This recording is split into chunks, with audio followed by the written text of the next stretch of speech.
This is George Dionne for KNAC.com, and I'm here with Steve Lips Kudlow of the band Anvil. If I knew absolutely nothing about Anvil, how would you describe the band's music to me? I tell you to go Google it. Perfect, but at this point, 50 years in, that's what you say. It's like, sorry, man, too much shit's already for somebody to say, I know nothing about you. No, I can't play with that. Sorry. hey, perfectly acceptable answer. I'd call you classic heavy metal in the purest sense. I grew up with Anvil and Anvil's sound, and you're still making the same sound today on Impact is Imminent, which is set for release on May 20th. This is your 19th album, and you mentioned that you had a lot more time to work on this album than prior albums. Yeah, well, yeah, and obviously being stuck in a lockdown, that gives you plenty of time, doesn't it? Absolutely. So was this approach? I mean, everybody's going to be faced with that. Anybody who's been putting anybody in the last 2 years, they're going to say the same thing, obviously. Do you think in fact, in 2 years, 30 songs. 30 songs are done. So there's still another 14 or 15 that the world will still have to wait for.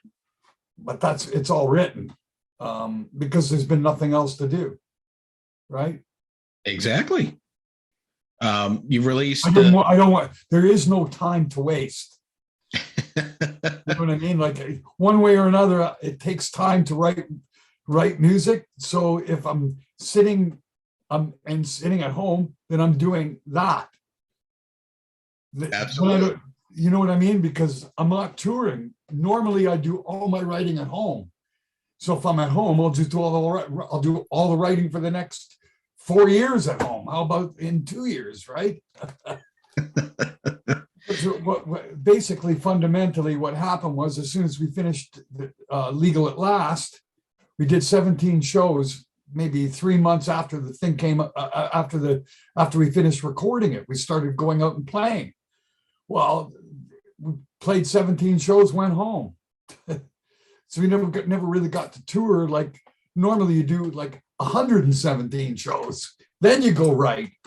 Not 17 shows and now you're in writing. I'm going writing. I just finished putting the record out. What do you mean writing? So I went back and wrote what we're listening to now, right?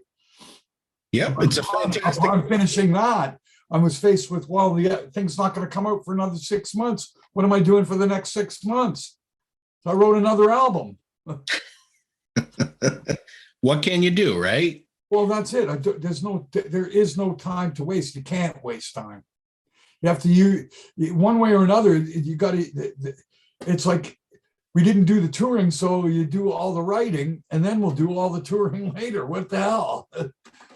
So right now we're looking at probably there's already about 100 shows booked. So we got to go do that.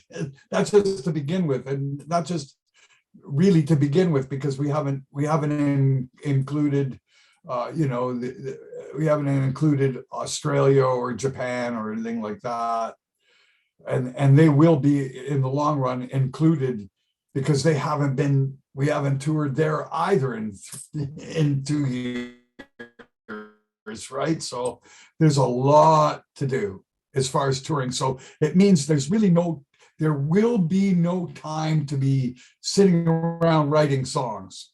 I did it already. That's why. You and a bunch of other bands, actually. And I noticed that. No doubt. What was that? Of course. It's obvious. I noticed you had a song called Lockdown. So obviously this must be based on your observations of being locked down. Yes. It's part of the environment. It's part of what was going in and around me. And I always include the things that are in and around me. Because I think that it's that writing music and creating music is capsulating the time and place that you did it, that it came to be. And it stays there for eternity, really. You know, today is Forge and Fire's 50th anniversary. It came out today, 50 years ago, and something like that. 49 years ago or whatever. It's like, fuck, man. I don't even know, but it is an anniversary. But I'm just saying, when you listen to that, if you listen to that, you're back in 1983. So you include, and not because I want it to be that way. That's the way music is. It's so, in creating and putting a song about lockdown in the middle of a lockdown, you're only going to have one chance to do it. One of the songs you've released so far is Ghost Shadow. Mm-hmm. If you don't mind discussing kind of what that song's about. I think it's pretty evident what it's about. What's it about? All right. So Anvil makes simple music and people, it's easy to understand. I will agree with that. Sometimes the artist likes to get deep, but what you're saying is you don't go too deep. Well, no, it's not about depth or not depth. The music and the lyrics are put out for the people to perceive in the way that that they perceive it. Okay. For me to dictate or what you should believe it should be about is ridiculous. Read it, and what do you get? What feeling do you get? What can I say? You know, that's kind of really the way it really is. You know, you can, you know, for years and years, people were asking the Beatles, what the hell was Come Together? And they're laughing amongst themselves. They're just words. They were just fucking words. And everybody's trying to read meaning and depth into it, and they're just fucking words, right? That sounded good, so they used them. Right? Fair enough. So what does it mean? What does it mean to you? Is my assertion and what I put forth and what I hope to be doing. It's certainly I have a focus and a direction and a meaning for myself, but it doesn't mean that that's what the next person is going to feel or understand about it. And in many cases, most people, especially in the heavy metal genre, is from what where I kind of look at it is I think the lyrics are some of the last things that come into play. Because most people just don't fucking care. You know, do I like the song? Well, yeah, I like the song. Yeah. It's like, and then you come to realize what, in most cases, you never understand what the fuck, especially death metal. If you can understand what the guy's yelling and distorted whatever, you're going, okay, well, what's it about? Exactly. You know, you can ask him what it's about, or are you going to read it, or what do you, I don't know. Like, does it matter what it's about? For me, the lyrics have become important, more important in the level of it fitting the piece of music that you get, that the two marry each other, and the one thing makes the other thing propel it. So that when you hear it, it's pleasant. It's comfortable going in. That the tone of the words are in the correct place. And it's interesting. When I was younger, I didn't completely understand that. And in an interesting conversation that I had with Klaus Main from Scorpions, he was talking about the particular line in the opening line, early morning, sun comes out. And he goes, how important it was at the end of the line that they used the word out. And he said, that's more important than what the word means, is what does it sound like? And I never really completely comprehended what he was trying to tell me, but now I really do, because when you do really write a proper lyric, you are putting the right words in the right place so that it does sound good on those accented chords and whatnot. You got, if you don't put the right syllables in the right places and the right, T instead of S, or B instead of V, those things matter more than what the fucking word is what it sounds like. Right. So would you apply the same to your music compositions as far as the guitar is concerned? It's not so much important that you're using chords when you can just power chord your way through the whole thing? No, the musical aspect is sort of different in the way that, I mean, that's the other part of songwriting. For me, there are moments of they're magic moments where you pick up your guitar and you just start playing, and there's a riff that's just mind-boggling. You put it down I put it down on my computer, whatever, it's there. If I don't do that, it gets lost. And those are the magic moments, and that's the stuff that's actually the most valuable. So you really can't afford to lose that. And that's what you're really trying to do. You're looking for magical riffs.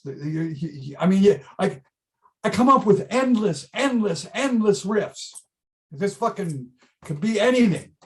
Every time I pick up my guitar, within 10 minutes, I've got, 5, 6 different riffs. You've never played them before. They're just new inspiration. Record it. They become songs that are completely magical, that you go, holy shit. That's the thing about music. But lyrics are not the same as that. You've got to find the lyric that makes that fits on that the mood and temperament of the music. Okay. And if you don't, you haven't married them properly, and it's not a good song. If you don't do that properly, it's not a good song, man. You have a great song and got the stupidest sounding words to it. You can't do that. Try an example of what it's like, so that people can get a better understanding. There's versions of that particularly of a show that Black Sabbath did in France in 1970. And they did a version of War Pigs, and it's all wrong lyrics. Listen to how fucking bad that sounds. And that just gives you, right away, you're going, wow, look how important you really, and it's not what they're fucking saying. It's when they're not saying what they should be that you're really going, that sounds bad. Like it just, I don't know how to explain it. If you get a chance, look up what I'm saying, and then you'll listen to it. You'll say, fuck, the guy's right, man. Listen how weird that sounds. It doesn't sound right at all, because it isn't. It isn't. When something doesn't fit, it just does not fit. The melody is correct, but for some reason the way that it sounds with the music is completely fucking wrong. And that's what I'm talking about. And what is the biggest difference for this Anvil album, and more in this particular case, is that I had the chance to actually verify what I was lyrically doing, so that instead of waiting to get to the studio and decide, oh shit, I got to rewrite the lyrics, I did it all at home. Okay. I pre-sang everything at home. I got a whole new operation of the way that I've been writing, and it's changed. It's changed, I think, for the better. It's certainly more smooth, and I think that I'm capturing more of the raw essence of what it takes to make an actual completed song, in the sense that it's not impure. What do I mean by impure? Overthought, overplayed, put extra parts in that aren't needed, right? All that shit that happens from not taking enough time to get an objectiveness from it. So how many of objectiveness can only come from time, and you record it, and then 2 weeks later, 3 weeks later, you go back, listen to it again, you go, ooh, that's got to be fixed, or that's got to be fixed. When you do everything really quick, and you don't go back and fix shit, you just leave it, and then years later you're going, what the fuck were we thinking? That's what I'm talking about. So how many of the new songs do you think you're going to be able to incorporate into the live set list, because you had the previous album, Legal at Last, that you didn't really get to do much of touring on? Well, I think what's going to happen is, and you can't over swamp your set with new songs. You can't do it. Really stupid thing to do, because your audience is always behind. They're not going to be as advanced into your new music as you are. They can't be, and they never will be. So the end of story. So what do? You got to add a little bit of salt and pepper. That's about it. You don't make it a main ingredient, because if you do that, you're going to be fucked. You know what I mean? That's not going to work, man. You go off into new material, and then you put the audience to sleep because they're not familiar with it. Not a good idea. So how much of that do you want to put in your set? As much as it can take, and not more. That's basically what you're faced with. It's the truth. I used to hate, I don't know about you, but I can't stand seeing bands playing songs I don't know. I don't like it. Especially my great bands, and they're playing songs you don't know, and you've got all their albums, and they're playing songs you don't know, and you've just paid good money to get in there. You're going, fuck, there's a waste of time. I came to hear this song or that song. They're not playing that, and they playing this that I've never heard. Fuck, And it's funny, because in 1971 I went to see Black Sabbath, right? And what a phenomenal show. I mean, they did everything from the first and second album. But what did they do? They did one song from the third Black Sabbath album that no one had heard, Children of the Grave. I shit my fucking pants. I could not fucking believe how fucking heavy that was. But one, not like 3 or 4 songs. They didn't play Sweet Leaf. They didn't play anything else from that song. They played Children of the Grave. That's it. They had written, or I guess, I don't even know if the lyrics were correct, but I'm just saying that you don't swamp a set with new songs. You just don't do that. You can use maybe 1, maybe 2, right? Right. But you don't really, here's 5 new songs. It's like, what are you gonna kill me? What, are you trying to kill me? What is this? It's like, no, so what it's gonna come down to, the 2 songs that ended up for the video for Legal at Last, and the 2 songs that are gonna end up for the videos for this album are gonna be the songs that are getting played. So that's 4 songs. That's still a lot of songs, but it's 2 albums worth, right? So, but now, having said that, normally I add 3 songs from a new album. Whenever we go out to play, I usually add 3 songs. In this case, I may not, but if there's going to be an extra song, it will be probably Teabag. That's an instrumental. There'll be the 2 video songs plus Teabag, which will be the 3rd one, but that will only probably appear as an encore. I think it's a good instrumental. I think you'll get a lot of crowd reaction from that one. Well, I mean, it's the other thing is we have sort of sketch plans that we're gonna have the actual guys who recorded the horn section come in and would do Gomez as opposed to Teabag. When we play in Germany, because they're German musicians that we got to play the horns. So they were planning on showing up to a couple of our gigs, which that'll be great. I mean, bring up the horn section. Okay, let's bring it on. I mean, but it's of course it's only for one song. So like I said, it's going to have to be put in a special place. So if we're gonna use that instrumental, it will probably go as an encore, like a pre-piece to another song. Like normally we would do either Forge and Fire or Born to Be Wild for Christ's sake. So maybe we'll do Teabag into Born to Be Wild. You know what I mean? Something like that. But we'll see. I haven't got that far yet. I'm still a month off starting the tour, and we've been in rehearsal, so getting ready already. You know, I'm not going to do it John Bon Jovi did and go out unrehearsed. They record you and go, you suck, like, fuck, they're coming 2 years out of the fucking refrigerator. What the fuck do you expect them to play like? Come on, give the guy a fucking break. At least give him a week to get back in shape. Fuck's sakes, he can't sing anymore. No, he hasn't sang in 2 years. Fuck.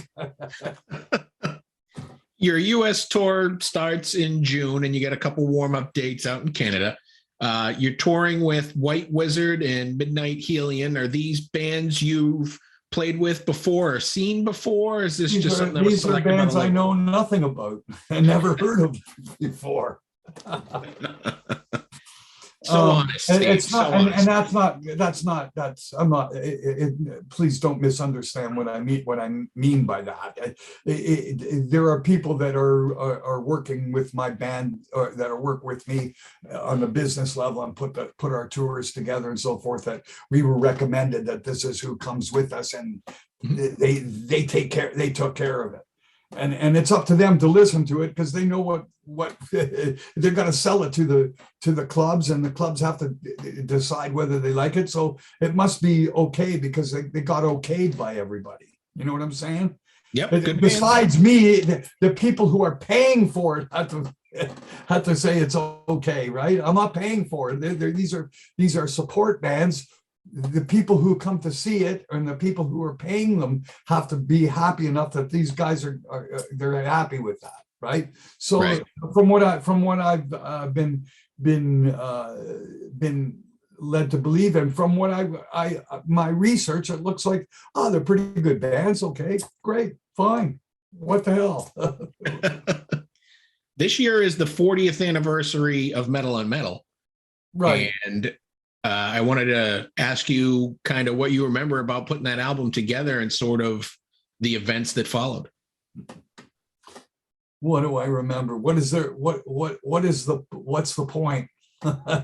I no offense, but I mean, what's the point in talking about something that happened 40 years ago? Okay. It doesn't have relevance to me in my life right now, but I mean, or in anything that we're doing, or but I mean, it's a long existence. Sure. Ultimately, that's what it is. It was my second album, I don't know, what am I supposed to say about it? What do I remember about it? That's a hell of a long time ago. What do I remember? My ex-wife. That's one of the first things that comes to mind when you talk about 40 years ago. So it's like, what the fuck? Okay. That's when you ask me something like that, those are the things that it evokes. And, it'd be like, hey, do you remember 40 years ago when you're married to your ex-wife? That's what it'd be like asking you, let's have an anniversary of it. It's like, I'm saying you asked me what it means to me. These are the things that it means to me, right? Okay. You don't live in the Right, past. because you that's what 40 years ago means to me. My albums, like I was mentioning, encapsulate the date and the time and the place that I was when it happened. And that's what Metal on Metal was to me. 666 is my dog Morgan, my wire hair fox terrier growling when I'm trying to twist the bone out of her mouth, and they got her growling at the beginning of 666. And then they slow the tape down. These are the things that I remember about Metal on Metal that are there forever and are part of my life at that time, right? So when you ask me about that, that's what it evokes, the feelings of and the memories of. So it's my childhood, so to speak. Okay. That's a long time ago. I was 24. I I'm in my understand you don't live in the 60s, past and right? you're always moving Yeah, I'm forward. in my 60s. It's like I don't know how do I feel about it. A Well, lot of legacy acts usually celebrate landmark anniversaries for their albums. Is this and something that Anvil doesn't do? a lot of bands live in the past, and they never get past it. Oh, They had a hit okay. single on their fucking on their old album, and they've been fucking playing the same shit for 40, 50 fucking years and never really gone forward. I can name one of those bands right off the top of my head is Twisted Sister. And when I talked to them about it, they said the writing is finished with. We're finished with writing a long time ago. I go, what the fuck? I don't understand. Like I don't understand. But that's hit singles. You see, if that's the kind of band you are and you're writing hit singles, I can see it because generally speaking, you get one or two hit singles, you're done. You're done. Right. And as it is with Anvil, everybody goes Metal on Metal, and they've pointed at that song and said that's Anvil. Right. Did you sure? But because then they're never really sure, because at the same time that they point at the song Metal on Metal, that's Anvil. There's the song 666, which inspired all the fucking speed metal and thrash that everybody fucking got tuned into afterwards. So what's Anvil? Anvil's a lot of different things, man. That's really the truth, right? So you would rather Anvil be defined by their current work impact as Imminent than be defined by Metal on Metal 40 years ago? Obviously, because it's just not fair. There's 200 fucking other songs. But you have to play them live. You have to play your legacy live. Have you got a week or two to sit around or what? No, you got to play the legacy that brought you to this latest album. You have to play that live because, like you said, you can't play the full new album. People fucking flip out. What do you mean you don't? We played one show in our whole fucking career without playing Metal on Metal. And they almost crazy. Fucking didn't pay us. We ended up having to play it anyway because the house was getting torn down, right? The club was getting torn down, and people were going to the club owner. We want our money back. The guy comes up into the fucking change room and goes, "You guys go down and play your song Metal on Metal right fucking now." And we had to go back, and this was, Rob had this thing, and I'm not. It's not that I'm pointing fingers. Rob insisted that we drop it from the set that night.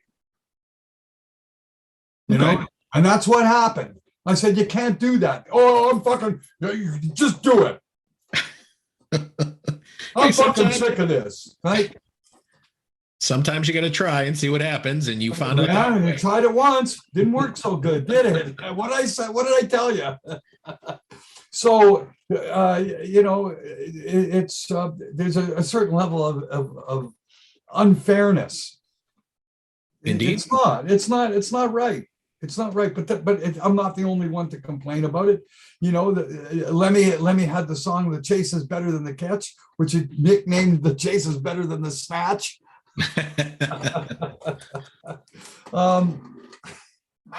It just, I don't, what can I say, right? It's what comes with it. Absolutely. All of it comes with it. It's like, oh, I'm getting, they some people don't like the album. Yeah, no kidding. You expected everyone to like it? What kind of a joke? But that's a joke, you know? Or there's criticism towards your album or one song or one whatever. It's like, yeah, so, and should you really care? No, you shouldn't really care because it comes with it. That's what comes with this gig. That's what Absolutely. you're doing. You're putting yourself out there. That's what happens. You know, just always have in mind that you know, in the arts, it's brutal. You know, the one of the most famous artists of all time, Van Gogh, never sold a fucking painting. No, everyone thought he sucked. Well, let's hope it doesn't have to come to your passing to get a gold record or a platinum record or something like that. Probably will. I've already written songs about that, and because I am certainly not going to tailor my music to be Gumby fucking bullshit. Fuck that. I'm not going there, man. If it happens by accident, which Metal on Metal was, it wasn't like, oh, I'm going to write a song that everybody's going to remember me by. I didn't have that in mind when I wrote that. Trust me, we didn't even, not in the remotest way. and that's what it ended up. And quite frankly, that's how most of the time it ends up. But the real truth is, I'm not a bubblegum pop band, never have been. It's a metal band. You're not supposed to be writing top 40 songs. You're supposed to be writing metal for metalheads. You're not like people who own stereos, people who have got music and, you know, recorded music in their cars and things like that. It's not for the masses. That's not what this is about. It's not what it's ever been about. And not in my opinion, not my favorite stuff. It never is. My favorite music has never been on the radio. Thank God. It would have ruined it. It just would have ruined it. I just can't imagine hearing Captain, you know, things like Captain Beyond on the radio or Cactus, you know, one way or another. You're just not going to hear that on the radio. You're not. And no, you're going to hear it on my stereo really fucking loud. That's the way it's supposed to be. And that's kind of the way I kind of looked at my career. And if there was ever a time to sell out or try to customize your song for the purposes of mass sales, you would do it after 20, 30, 25 albums, right? It would make much more sense to do it then, not on your first couple albums. Then what are you going to do? What are you going to do? You're more than halfway to 25. What did Twisted Sister do after Staying Hungry? Not a hell of a lot. Nope. And that's back in what, 84, 85, something like that? That's a long time ago, man. I'm putting out another album right now. It's my 19th, you know, and I've got the 20th sitting on ice, waiting till the time being. It's like, no, man. And you write, the thing about a band like Anvil or a metal band, even if I have to talk about my dear late friend Lemmy, you got to keep relevant by keeping writing. That's what the relevance is. By making new music today for tomorrow, right? That's what it's all about. And you keep doing that and doing that and doing that all your entire life. And that's what you are doing. That's what you are. And that's what it is to me. And that's what it always has been. So I've been a lifer, and that's what I wanted to be. And that's what I am. And there is no retirement. Retirement is just that's when you can't. That's different. When you can't, you have to retire. But if you can, you don't retire. Why would you? How do I shut off my fucking brain? You say, I'm not going to pick up my guitar and write another riff. How do you fucking do that? You know, like I wonder what the fuck is what, like I wonder about things like you know, I can't think of anything. what? What does that mean? Like, how do you like to me, being able to come up with a new riff is like all of a sudden I forgot how to talk. Well, you It's haven't another forgot how form to of talk. it's another form of expression, plain and simple. There's no, I'm having a hard time expressing myself. You fucking pick up your fucking guitar and play. So there's never an issue with not having an abundance of what to play. It's endless. I mean, honestly, and I wouldn't say it unless it's really true. It's endless, and what happens is little bits and pieces of everything that you've listened to all through the years get jumbled up in that your brain, right? And then you go and you play and you take a bit of this and a little bit, and then you got, all of a sudden you got this whole new thing that's made up of 5 other things. You go, wow, that's, and you listen back and you go and you love all of it, and that's magical because you're going, how do you get a song that's got Black Sabbath, it's got Michael Schenker, and it's got, another aspect. It's got some Deep Purple as well in it. And you've got all these things combined into a song, but yet it's all Anvil, right? That's what happens. So there's never any end of combinations, endless combinations of things that can get pulled together. I mean, in something just recently, I got this, it's a finger noise riff. What's a finger noise riff? Geez, a finger noise riff is like smoke on the water. Okay. And what that means is when you move your fingers, you can hear that because they're full power chords being played and on beat. You know what I'm saying? Like another song would be Windy City, the Suite. I don't know if you know the